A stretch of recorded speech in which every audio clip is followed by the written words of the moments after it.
कलाम खुदा को आज जो हम सीखेंगे, हम सीख रहे हैं क्या मसाया यहोवा है। इसके हमने पिछले चंद माह से मुख्तलिफ कलाम खुदा के हवालों में मसाया को देखा, कलाम खुदा से जाना कि मसाया यहोवा है। हमने नए अहदनामे में से यूहन्ना रसूल की इंजील पहला बाब पहली आयत को जो है सीखा। हमने देखा वो कलाम जो इब्तिदा से हैं, खुदा के साथ हैं और खुदा हैं। इस पहले बाब की पहली आयत के तीनों हिस्सों को हमने जाना। हमने यूहन्ना रसूल की इंजील पहला बाब उसकी 14वीं आयत जो कि कंटिन्यूएशन है, वो बयान करती है कि कलाम मुजस्सम हुआ। हमने इसको देखा कि जिस्म की सूरत अख्तियार की है। उस कलाम ने जो कि इब्तिदा से है, खुदा के साथ है और खुदा है, वो अब मुजस्सम हो गए हैं। आज हम यूहन्ना रसूल की इंजील पहला बाब 14वीं आयत के दूसरे हिस्से में आएंगे, जहां पे आप पढ़ते हैं और वो हमारे दरमियान रहे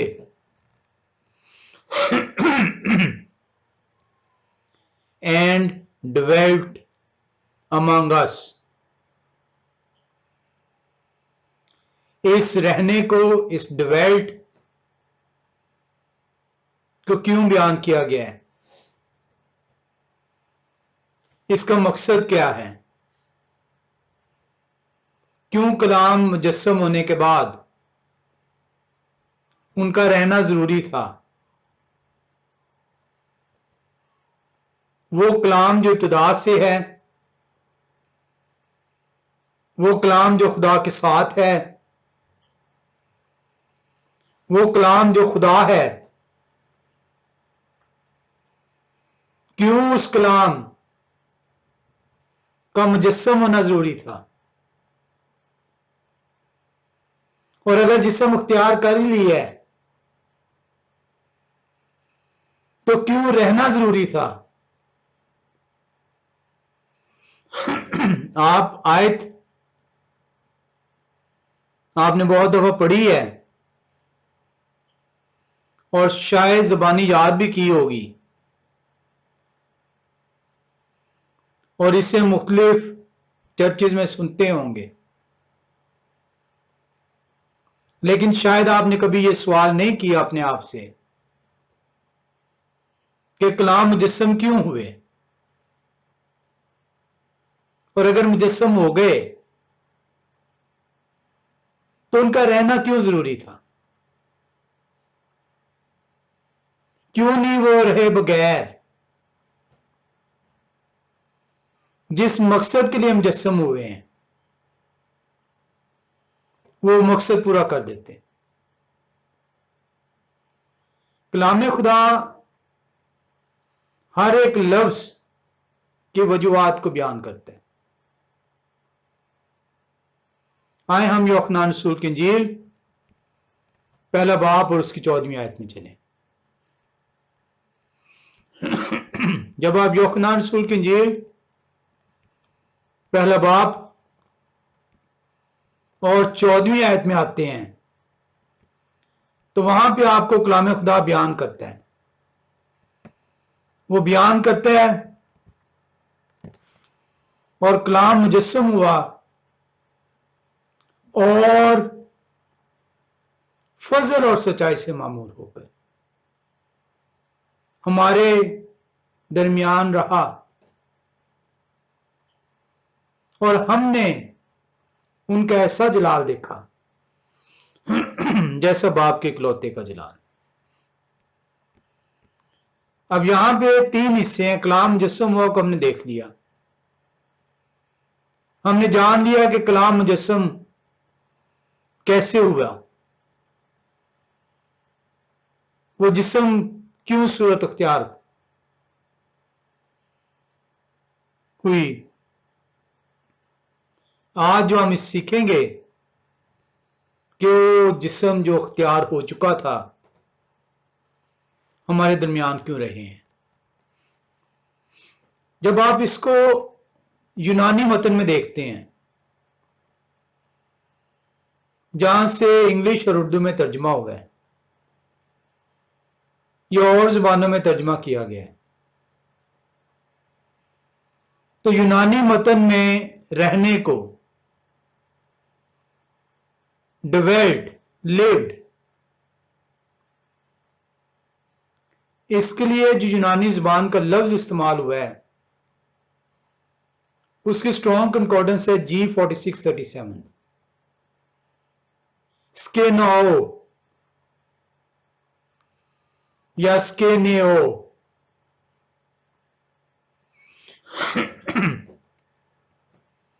अब ये जो बयान कर रहा है लफ्ज जिसका तर्जमा डिवाइड या लिव्ड या रहना है उर्दू में, ये बयान कर रहा है कि उस मौजूदगी को जो वो जिस्म ने इंसानों के दरमियान गुजारी है। अब ये क्यों जरूरी है और उसकी मुद्दत क्या है और उसकी मुद्दत कम क्यों है और उसकी मुद्दत कैसे है और मुद्दत पूरी क्यों नहीं की गई, ये वो तमाम सवाल हैं जो कि कभी शायद आपने नहीं सीखे होंगे, ना ही शायद कभी आपने गौर किया होगा, क्योंकि हमारी तरबियत हुई है कलाम खुदा को पढ़ने की। सिर्फ हमें बताया गया है कि कलाम खुदा को पढ़ लो और लोग धड़ाधड़ जो है वो ये दावा करते चले जाते हैं कि उन्होंने कलाम खुदा को 2 मरतबा, 4 मरतबा, 10 मरतबा पढ़ लिया है और वो फख्र से इस बात का इरादा करते हैं और दाद समेटने के लिए मुंतजिर हैं कि लोग उनको उनकी तारीफ करें। काश ये हमारी अक्लों ज़हनों में आ सकता कि कलाम खुदा वो भेद है, वो हिकमत है जो खुदा ने 1500 सालों में 40 मुख्तलिफ ज़हनों के जरिए से मेरे और आप तक पहुंचाई है। उनकी सारी जिंदगियां इन कलामों के भेदों के लिए वक्फ हैं और मैं अपनी छोटी सी जिंदगी में उन 1500 साल के भेद को यह दावा करता हूं कि मैं समझ गया हूं। शायद आप में से एक भी शख्स ने आज तक इन सवालों के जवाब ना उनके ज़हन में आए हों और ना ही उन्होंने कभी इस तरीके से और हमारे दरमियान रहे कलाम मुजस्सम होने के बाद रहने को मुद्दत क्या, मुद्दत क्यों, कम क्यों, मुश्किल क्यों नहीं सीखा होगा। अब जब आप इसको देखते हैं कि वो रहे क्यों है, तो इस रहने को आप देखेंगे जब बनी इस्राइल जिन्हें खुदा चुन लेते हैं, खुदा उनके दरमियान रहते हैं जो खुदा के लोग होते हैं। तो जब बनी इस्राएल को खुदा चुन लेते हैं तो खुदा उनके दरमियान रहते हैं।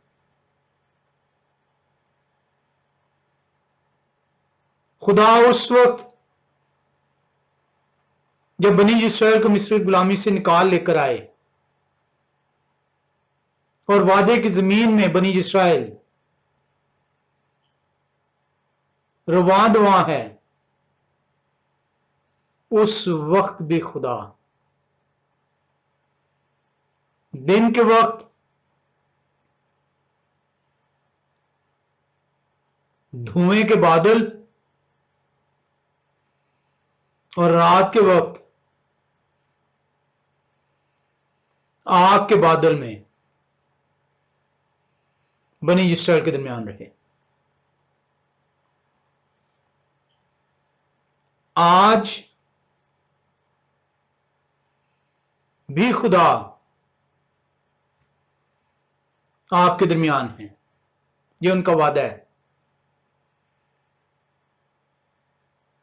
जब कलाम मुजस्सम होते हैं तो कलाम वो खुदा जो धुएं और आग के बादल में बनी इस्राएल के दरमियान बयाबान में मौजूद है, वही खुदा जिस्म की सूरत अख्तियार करके इंसानों के दरमियान में रहने के लिए आ गए।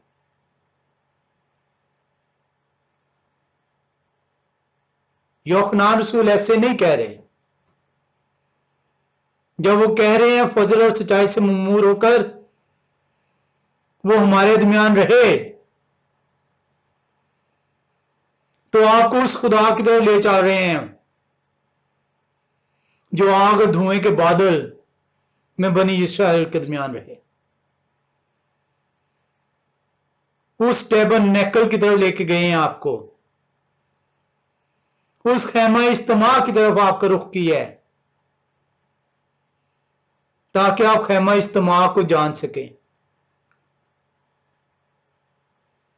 खैमा इज्तिमा को समझे बगैर,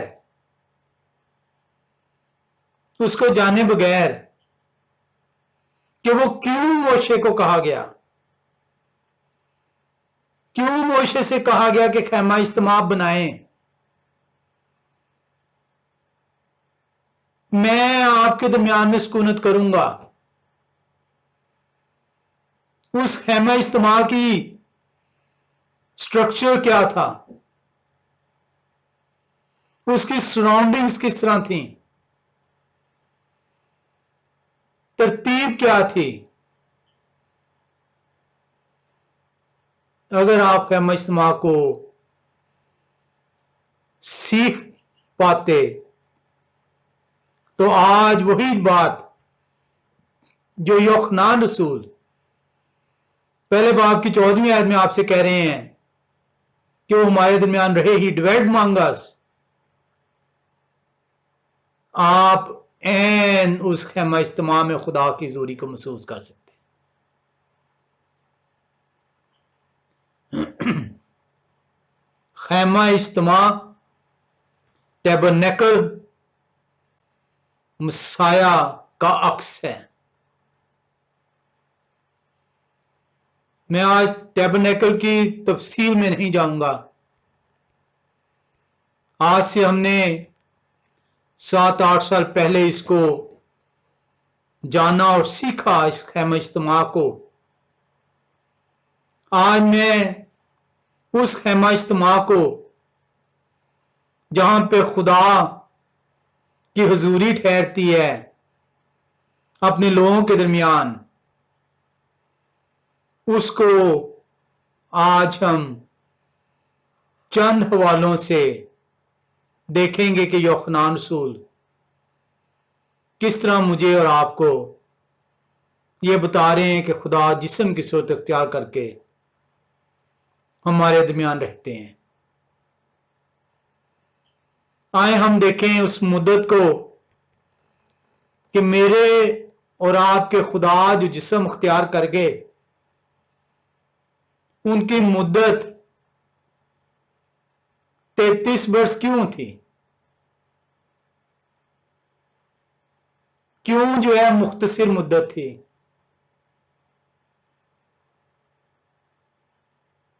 इसका जवाब जो उनसे आपको खैमा इज्तिमा में मिलता है।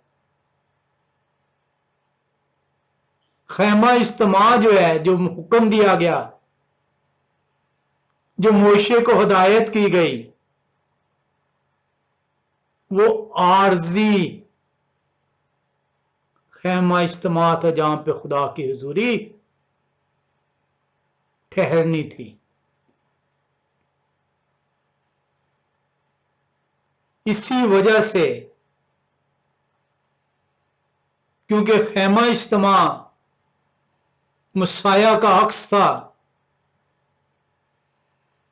खैमा इज्तिमा नहायत कम मुद्दत के लिए हुक्म के तौर पर दिया गया था, जो कि मसाया को बयान करता था कि मसाया जिस्म की सूरत में तुम्हारे दरमियान थोड़ी मुद्दत के लिए आएंगे। खैमा इज्तिमा एक आरजी जगह थी, एक आरजी स्ट्रक्चर था, ऐसा स्ट्रक्चर जो कि वक्त के साथ साथ एक जगह से दूसरी जगह मूव किया जा रहा है। यह क्यों ऐसा था? क्योंकि वो मसाया की निशानदही करता है। उसकी मुद्दत जो बयाबान में है वो मसाया को बयान करती है।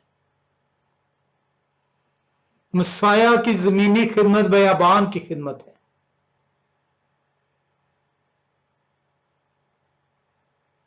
खैमा इज्तिमा को आप लेकर एक जगह से दूसरी जगह मूव कर रहे हैं।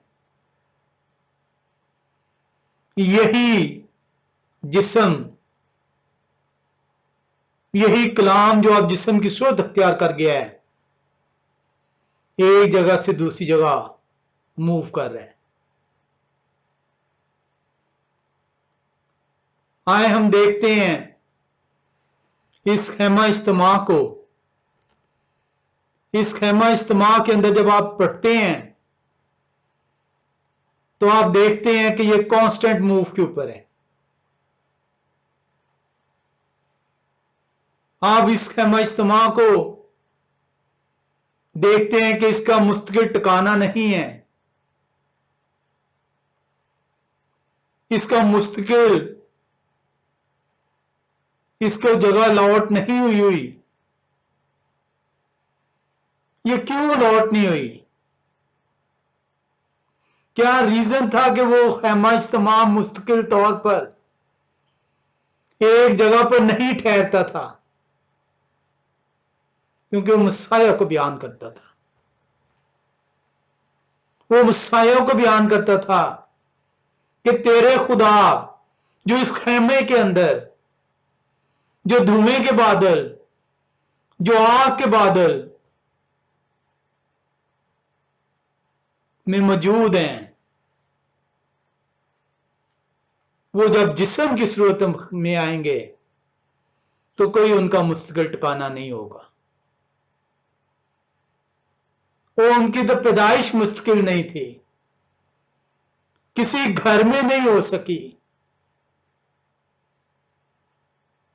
बल्कि एक ऐसी जगह पे हुई जो कि गैर मुस्तकिल जगह है। क्योंकि खैमा इज्तिमा की जो पहली बार जब उसे बनाया गया तो गैर मुस्तकिल जगह में थी। मसाया जब जिस्म की सूरत अख्तियार करते हैं तो गैर मुस्तकिल जगह में है। और आप इसको देखते हैं लुकास रसूल की इंजील पहले बाब, दूसरे बाब के अंदर 7वीं आयत के अंदर। आए हम चलते हैं लूकास रसूल की इंजील दूसरे बाब और 7वीं आयत और देखें उस मसाया को जो खैमा इज्तिमा से मुशाबत रखते हैं। वो खैमा इज्तिमा जो बयाबान में बनाया जाता है, आज यही जिस्म एक चरनी में आपको मिलता है। लुकास 2:7 में बयान है, और उनके पिलोठा बेटा पैदा हुए और उन्होंने उनको कपड़े में लपेटकर चरनी में रखा, क्योंकि उनके वास्ते सराय में जगह ना थी। बड़ी दफा आपने आयत ये सुनी। शायद खैमा इज्तिमा को आप जानते कि खुदा की हुजूरी जौन सी है वो मुश्किल नहीं ठहराई गई। पहली बार खुदा की हुजूरी जौन सी है वो जिस तरह बयाबान में खैमा इज्तिमा के अंदर मौजूद है, उसी तरह खुदा जिस्म की सूरत अख्तियार करके चरनी में आ चुके हैं।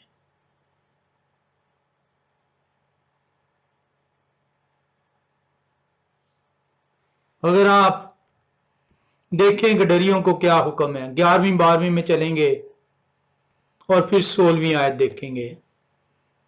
11वीं 12वीं गडरियों को हुक्म दिया जा रहा है। लिखा है कि आज दाऊद के शहर में तुम्हारे लिए एक मुनज्जी पैदा हुए हैं, यानी मसीह खुदावंद, और इसका तुम्हारे लिए ये निशान है कि तुम एक बच्चा को चरनी में पड़ा हुआ पाओगे। और जब आप 16वीं आयत में देखते हैं तो वहां पे लिखा है, बस उन्होंने जल्दी से जाकर मरियम और यूसुफ को देखा और उस बच्चा को चरनी में पड़ा हुआ पाया। वो बच्चा इसलिए चरनी में है क्योंकि बच्चा जो उनसे है खैमा इज्तिमा को बयान कर रहा है कि आए समझदार लोगों, काश तुमने खैमा इज्तिमा को जाना होता, काश तुमने इससे सीखा होता कि मेरी पहली आमद होगी कैसे।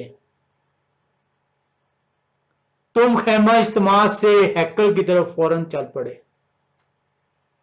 वो पहले खैमा इज्तिमा को तो जान लो कि इसकी क्यों मैंने अपनी हुजूरी एक मुस्तकिल मकान में नहीं रखी। आए हम देखें इस जिस्म को, उस खुदा को जो जिस्म अख्तियार कर चुके हैं। वो मत्ती रसूल की इंजील 8:20 में क्या कहते हैं। पैदाइश तो आपने देख ली, अब उनकी जमीनी खिदमत भी देख लें, उनके मुंह के अल्फाज सुन लें। खुदा के फरिश्ते के तो आपने सुन लिए कि खुदा जो जिस्म अख्तियार कर रहा है वो कहां पे आएंगे। आज उस खुदा को भी सुन लें कि जो कह रहे हैं कि मेरा ठिकाना क्या है। मत्ती रसूल की इंजील 8वें बाब की 20वीं आयत बयान करती है, यहोवा ने उनसे कहा कि लोमड़ियों के भट्ट होते हैं और हवा के परिंदों के घोंसले, मगर इब्ने आदम के लिए सर धरने की भी जगह नहीं। आए समझदार लोगों,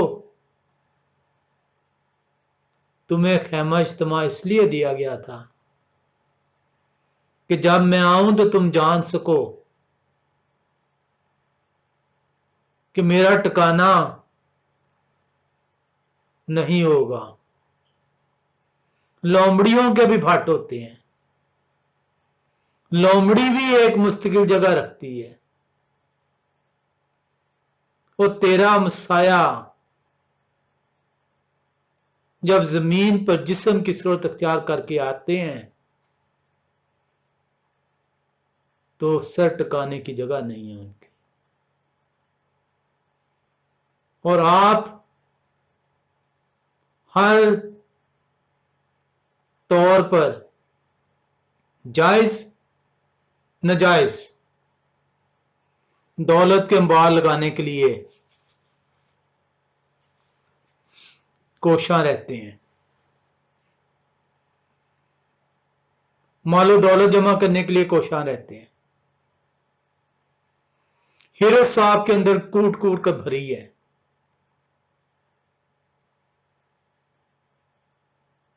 और तेरे मसाया जो हैं सर टिकाने की जगह नहीं है उनके पास। ये है मेरा मसाया जो जिस्म की सूरत अख्तियार करके आ गए हैं। और सिर्फ इतना ही नहीं कि खुदा ने फरिश्ते की बाबत बताया कि ये जो जिस्म की सूरत अख्तियार करने को हूं मैं, तुझे कहां पे मिलूंगा। सिर्फ इतना ही नहीं बताया कि मेरी सारी जिंदगी कोई ठिकाना नहीं होगा,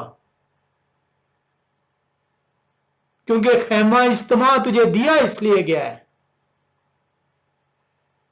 और मैं तेरे साथ बसेरा करने आया आग के सतून और धुएं के बादल में।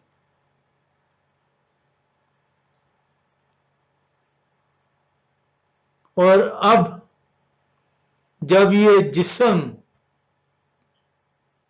जो इख्तियार किया तेरे लिए ताकि तेरा जिस्म बच सके, ताकि तेरे जिस्म की गलाजत मैं अपने जिस्म पर लेकर उसको सदा दे सकूं, और जब वो जिस्म दफन किया जाए वो तो कब्र भी मेरी नहीं होगी, क्योंकि मैं खैमा इज्तिमा की तरफ तुझे लेके चलता। पैदा होते हुए टिकाना नहीं, जमीनी खिदमत में टिकाना नहीं, और जिस्म को मौत मिल गई कोई टिकाना नहीं।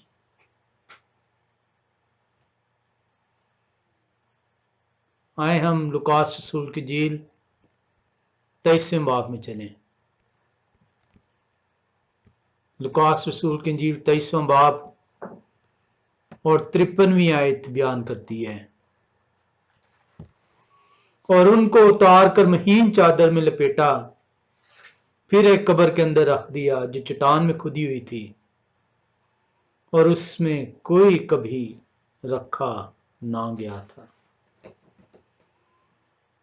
कितनी दफा आपने इस आयत को सुना होगा, पढ़ा होगा, भेद नहीं आप पा सके,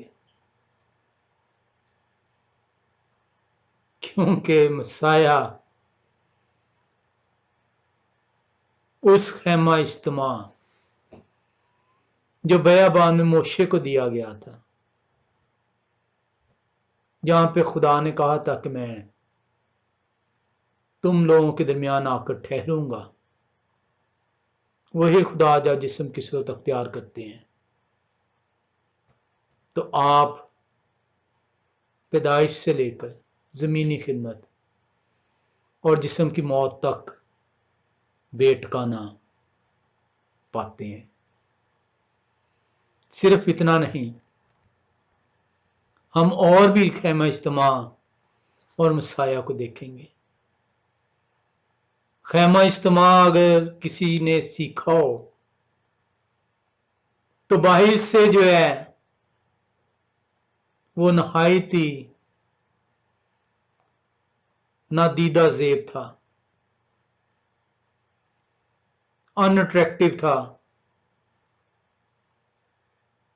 बहुत ही एक आम बाहर से देखने पर एक खेमा था।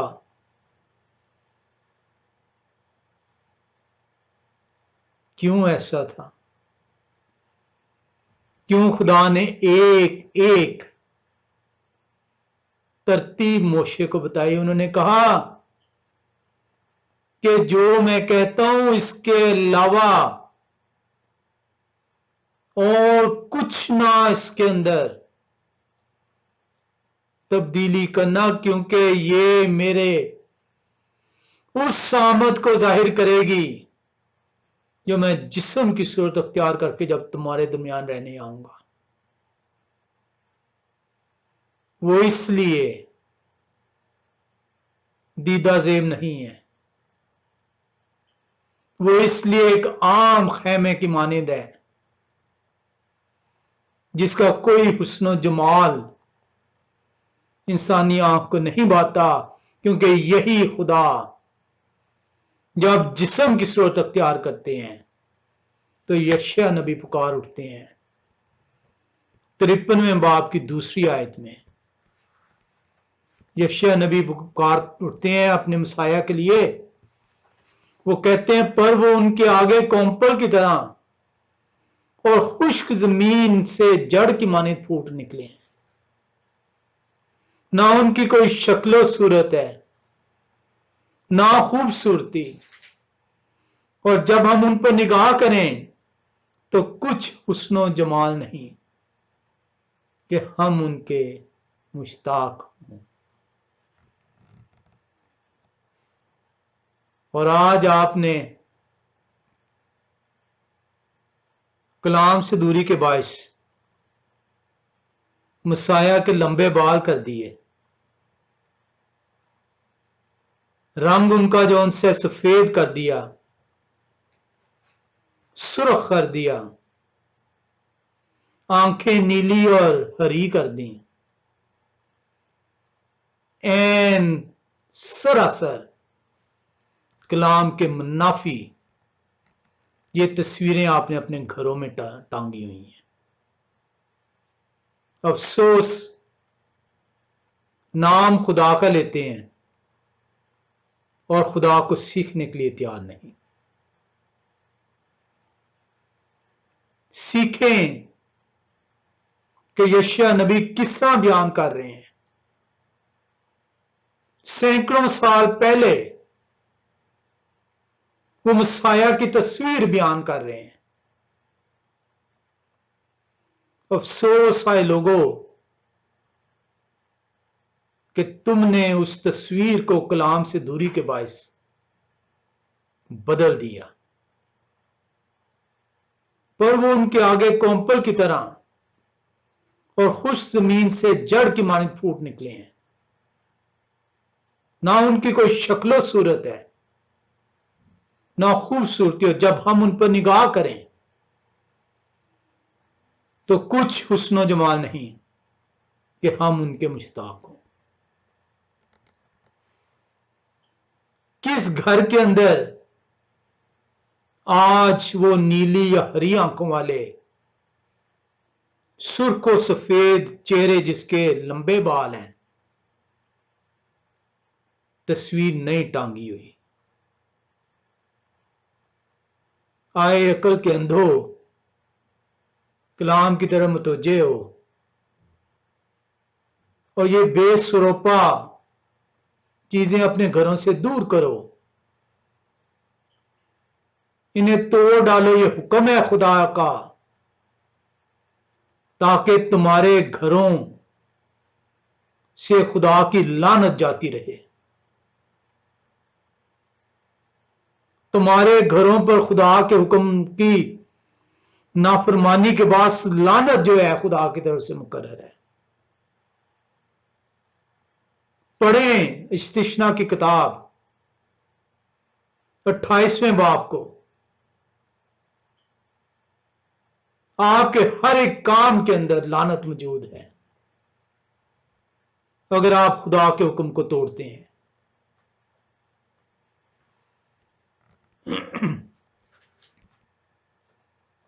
एक एक चीज खुदा ने कहा था मोशे से, अरे मोशे जो मैं तुझे देने लगा हूं वो ये आसमानी हैकल का अक्स है, इसमें कोई तब्दीली ना करें। खैमा इज्तिमा वो जगह जहां पे खुदा की हुजूरी होगी।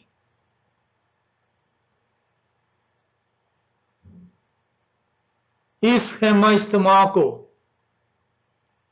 एक कोने में नहीं, दूर नहीं, वो इसको एक दरमियान में नस्ब करना हुक्म है। क्यों ऐसा कहा गया? क्यों कहा गया कि इसको दरमियान में नस्ब करना? और सिर्फ इतना ही नहीं कहा गया कि ये तो इसे दरमियान में नस्ब करना, और इसके गिरदा गिर्द तरतीबवार, जिस तरह की तरतीब मैं बताऊंगा, इस्राएल के 12 कबीले इसके गिरदा गिर्द जौन से हैं वो अपने अपने डेरे लगाएं। और इस खैमा इज्तिमा के 3 हिस्से होंगे। सहन, पाक मकान और पाक तरीन मकान, और पाक तरीन मकान के अंदर अहद का संदूक रखना और उसमें मेरे अहकाम रखना, और उसके ऊपर एक तख्त लगाना और उस तख्त के ऊपर 2 फरिश्ते बनाकर लगाना। वहां पे मैं मौजूद होऊंगा, वहां पे मेरी हुजूरी ठहरेगी। वहां पर मैं धुएं के बादल और आग के सतून में मौजूद होऊंगा। क्यों ऐसा कहा गया? क्या उसकी रीजन थी? क्यों 2 फरिश्तों का कहा गया? क्यों उन 2 फरिश्तों के दरमियान में खुदा की हुजूरी बयान की गई?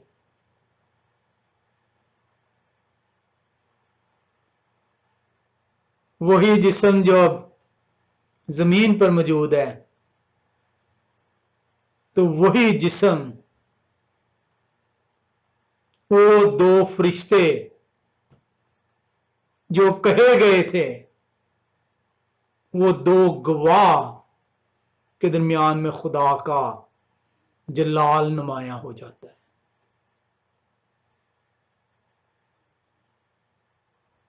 2 गवाहों के दरमियान में खुदा का जलाल जाहिर होता है। और इसको आप मरकस रसूल की इंजील 9वें बाब में देखते हैं। पढ़ा तो आपने बड़ी दफा होगा इसको भी। मरकस रसूल की इंजील 9वां बाब और 2 से 4 आयत को हम देखेंगे।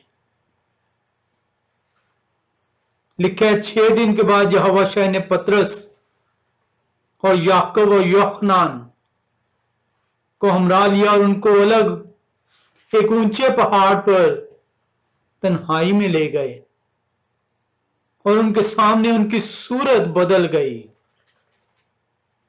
और उनकी पोशाक ऐसी नूरानी और नहायत सफेद हो गई कि दुनिया में कोई धोबी वैसी सफेद नहीं कर सकता। और एलिया मोशे के साथ उनको दिखाई दिए और वो यहोवा शाह के साथ बातें करते थे। और खुदा का जलाल, वही जलाल जो फरिश्तों को कहा गया था कि इनके दरमियान में मैं अपना जलाल जाहिर किया करूंगा, आज वही खुदा जो जिस्म की सूरत अख्तियार कर गए, दो गवाहों के दरमियान में आपको सूरत तब्दील हो गई, अपना जलाल जाहिर करते हैं। खैमा इज्तिमा को अगर आप पढ़ लेंगे, सीख लेंगे, मसाया की पहली आमद आपके लिए आसान हो जाएगी। जानबूझ के आपको उस बयाबान से दूर किया गया, इसलिए दूर किया गया क्योंकि बयाबान की शुरुआत ही खुदा के 10 अहकाम से हो जाती है।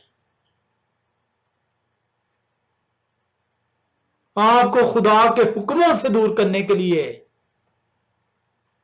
बयाबान की तालीम से आपको दूर कर दिया गया। कहीं आप ये ना जान सकें कि बयाबान में हुआ क्या, कहीं आप ये ना जान सकें कि खुदा ने वो वाहिद कलाम जो अपने हाथ से तहरीर किया उसके बारे में क्या कहा, मोशे ने क्या फरमाया। जानबूझ के आपको बयाबान से दूर किया गया, बयाबान की तालीम से दूर किया गया, क्योंकि बयाबान की जिंदगी मसाया की पहली आमद का अक्स है।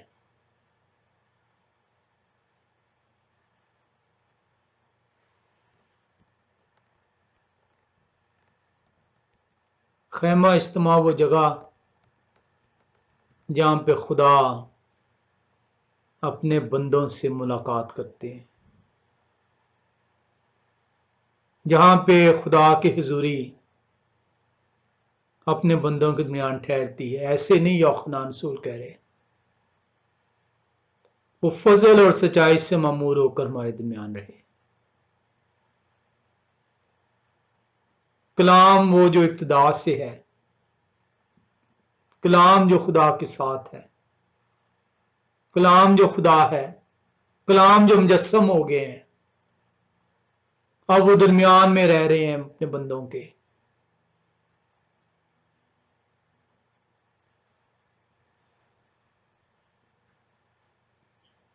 किसी भी शख्स को, किसी भी आदमी को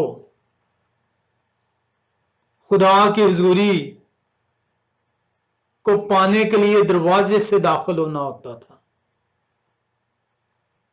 खैमा इज्तिमा का एक ही दरवाजा था जो कि मशरक की तरफ था। क्यों था ये आज हम नहीं जानेंगे। हिंट दे देता हूं, बागे अदन से जब इंसान को बेदर किया गया, आदम और हवा को निकाला गया, तो मशरकी दरवाजे से निकाल दिया गया। खैमा इज्तिमा को जब कहा गया कि एक ही दरवाजा रखना, मशरक की तरफ रखा गया। इंसान और खुदा का मिलाप जिस दरवाजे से निकाला गया उसी दरवाजे से मुमकिन होगा।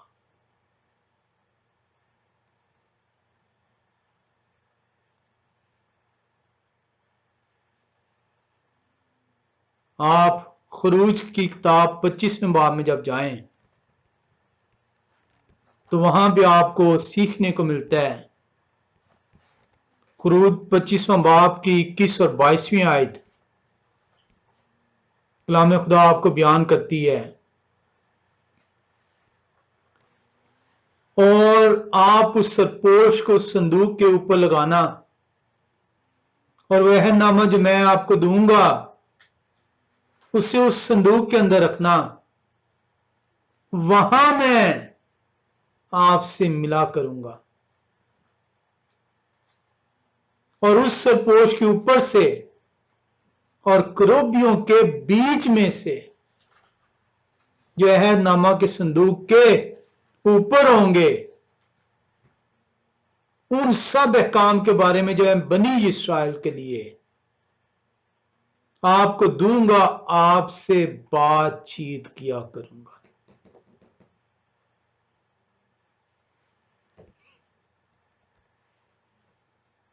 खैमा इज्तिमा वो जगह जहां पे इंसान और खुदा का मिलाप हो रहा है।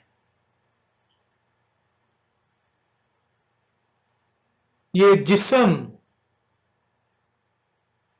जो इब्तिदा से है, जो खुदा के साथ है, जो खुदा है, जो जिस्म की सूरत अख्तियार कर गए हैं, इस जिस्म के जरिए से इंसान और खुदा का मिलाप हो गया।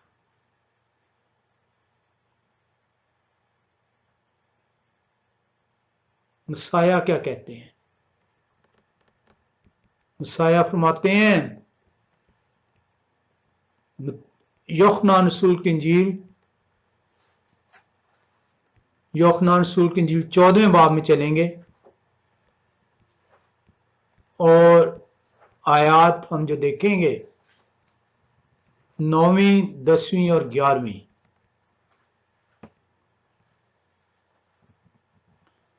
यहोवा शाह ने उनसे कहा, है फिलिप्पुस, मैं इतनी मुद्दत से आपके साथ हूं, क्या मुझे नहीं जानते?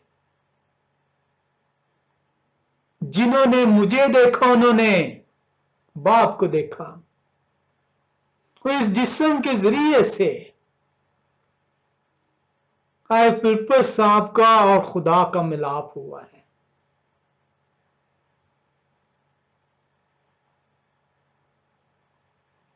आप क्यों कर कहते हैं कि बाप को हमें दिखाएं?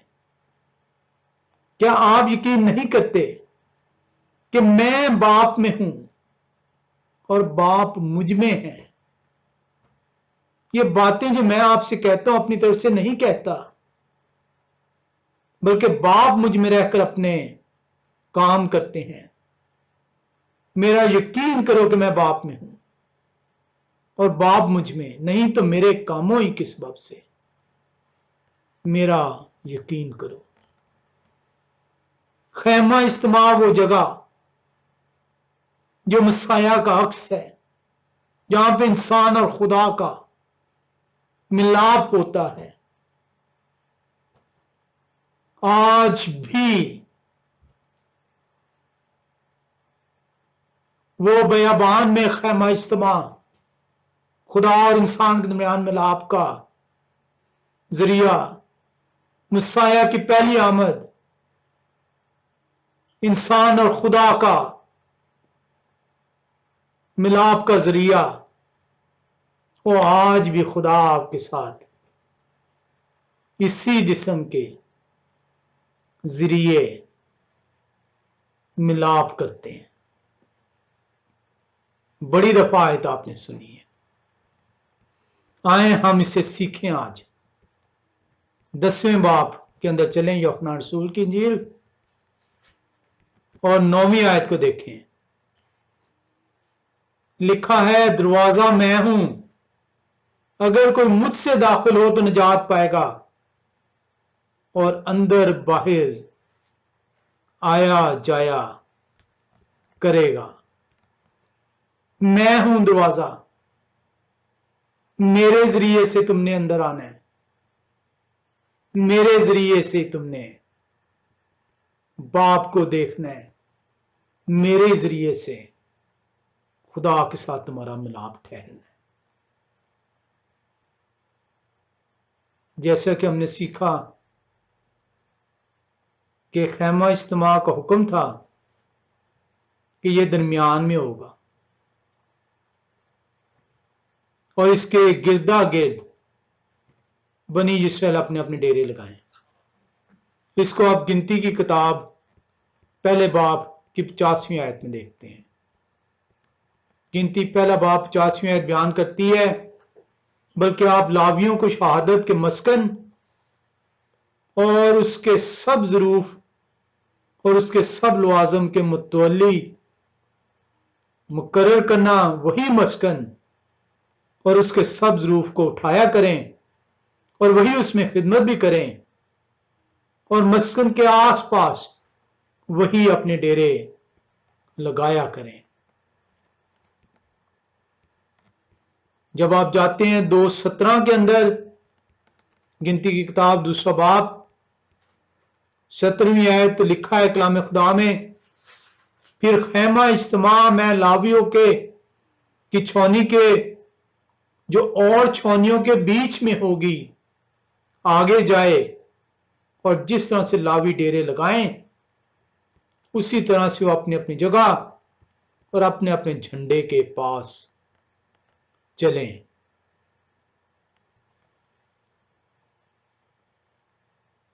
और गिनती 11वें बाब में आए 24वीं 25वीं आयत में, तो वहां पे कलाम खुदा आपको बयान करता है,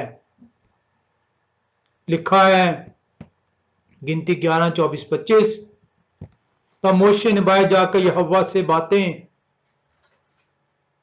तब मोशे ने बाहर जाकर यहोवा की बातें उन लोगों को कह सुनाई और कौम के बुजुर्गों में से 70 शख्स इकट्ठे करके उनको खैमा के गिरदा गिर्द खड़ा कर दिया। तब यहोवा अबर में होकर उतरे और उन्होंने मोशे से बातें की और उस रूह में से जो उनमें थी कुछ लेकर उन्हें उन 70 बुजुर्गों में डाला। चुनांचे जब रूह उनमें आई तो नबूवत करने लगे, लेकिन बाद में फिर कभी ना की। खैमा इज्तिमा वो जगह जो के दरमियान में होगी, जो के बीच में होगी। क्यों होगी? क्यों खुदा ने कहा कि इसे कोने में नहीं करना या इसे एक साइड पे आपने नहीं करना और इसके सामने आपने जो है डेरे नहीं लगाने? क्यों कहा कि यह खैमा इज्तिमा बीच में होगा और इसके गिरदा गिर्द बनी इसराइल डेरे लगाएंगे? क्योंकि खैमा इज्तिमा मसाया को बयान करता है। मसाया ने तो आपको बड़े आसान सादा लफ्जों में खैमा इज्तिमा के मुतालिक बता दिया। आपने आयत पढ़ ली लेकिन आपको समझ नहीं आई उसकी। आए हम उस आयत को एक दफा फिर से पढ़ें। मत्तित्याह रसूल की इंजील 18वां बाब और 20वीं आयत। 18 बाब की 20वीं आयत आपने बेशुमार मरतबा पढ़ी, ज़बानी याद की और सुनाई होगी। आए आप एक दफा फिर से उसे पढ़ते और सुनते हैं, क्योंकि जहां 2 या 3 मेरे नाम पर इकट्ठे हैं, मैं उनके बीच में हूं। और खैमा इज्तिमा मैं हूं जहां पे खुदा की हुजूरी होनी है और ये बीच में होनी चाहिए ताकि इसके गिरदा गिर्द लोग इकट्ठे हों।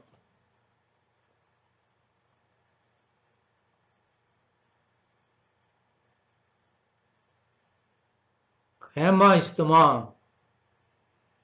अगर आप सीख सकते, अगर बयाबान की तालीम आपसे ना छिपाई जाती, आप मसाया की बातें जान सकते, आप मसाया को सीख पाते। इसलिए कहा था 2 या 3 इकट्ठे हो। वो मैंने तो तुझे पहले से बता दिया था मोशे के जरिए से कि मेरी हुजूरी कैसी हुआ करेगी, मेरी तेरी से मुलाकात कहां पे हुआ करेगी। लेकिन तू तो महज वक्त गुजारी के लिए कलाम को खोलता है और पढ़ता है और सो जाता है। काश तू बयाबान की तालीम से बहरावर हो। ऐसे नहीं, योखनान ने रूह की हिदायत से कह दिया, इब्तिदा में कलाम था, कलाम खुदा के साथ था, कलाम खुदा था और कलाम मुजस्सम हुए और फजल और सच्चाई से ममूर कर हमारे दरमियान में रहे।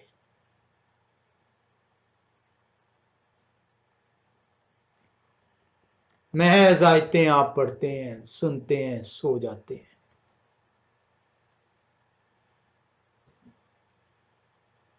खैमा इज्तिमा और हैकल मसाया की पहली आमद और दूसरी आमद को बयान करती है। हैरानी की बात है आपके लिए, क्योंकि पहली आमद से वाकिफ नहीं तो हैकल से कैसे वाकिफ होते।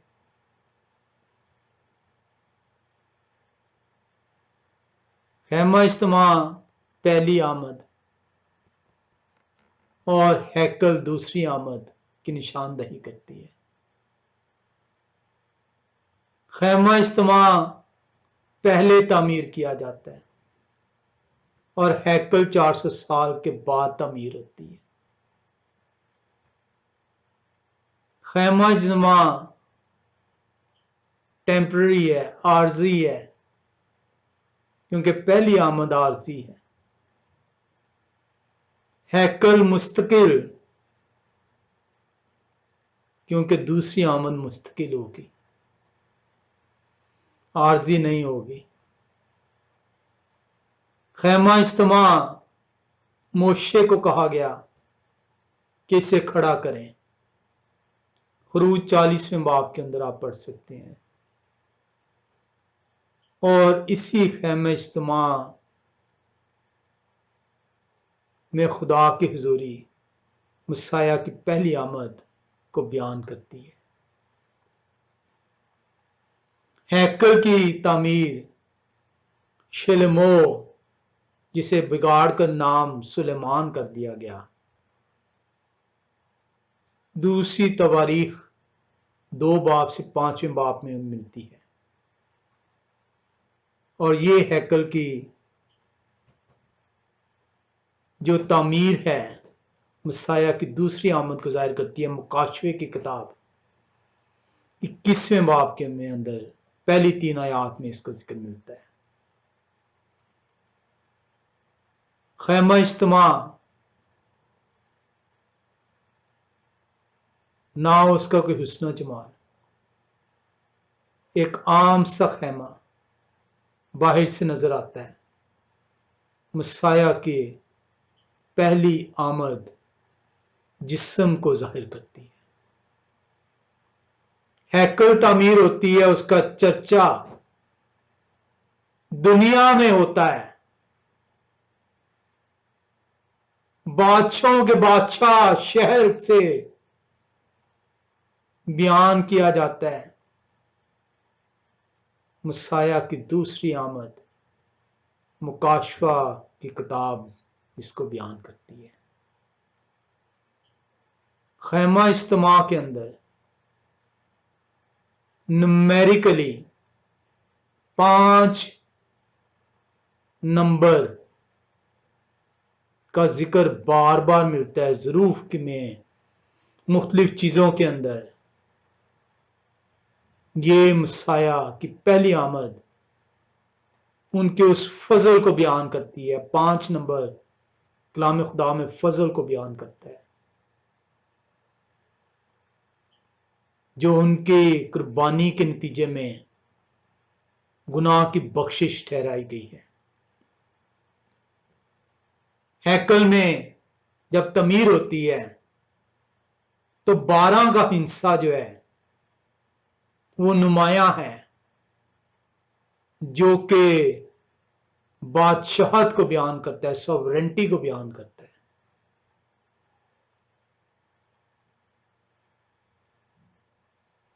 बाहर से तो हैकल, खैमा इज्तिमा आम कोई हुस्न जमाल नहीं, मसाया की पहली आमद की अक्कासी करता है। जब आसमानी हैकल उतारी जाएगी, जब खुदा जमीन पर बादशाहत कायम करेंगे, मसाया की दूसरी आमद मुकाशवा 21वां 22वां बाब बयान करती है। खुदा का शुक्र है कि वो आयत जो यूहन्ना रसूल ने मेरे और आपकी समझ के लिए दी कि खुदा किस तरह हमारे दरमियान रहे, उन्होंने हमें हिकमत बख्शी कि हम सीख सकें, जान सकें, और आइंदा जब भी हम ये कह सकें, उस आयत को सुन सकें, पढ़ सकें कि अगर 2 या 3 मेरे नाम पर इकट्ठे होंगे तो मैं उनके दरमियान मौजूद होऊंगा, उसको जान सके कि मेरा खुदा खैमा इज्तिमा में किस तरह मौजूद होते थे। इस दरमियान का मतलब क्या है, और वो रूह और फजल से मामूर होकर हमारे दरमियान रहे। खुदा आप सबको बरकत दे। आमीन।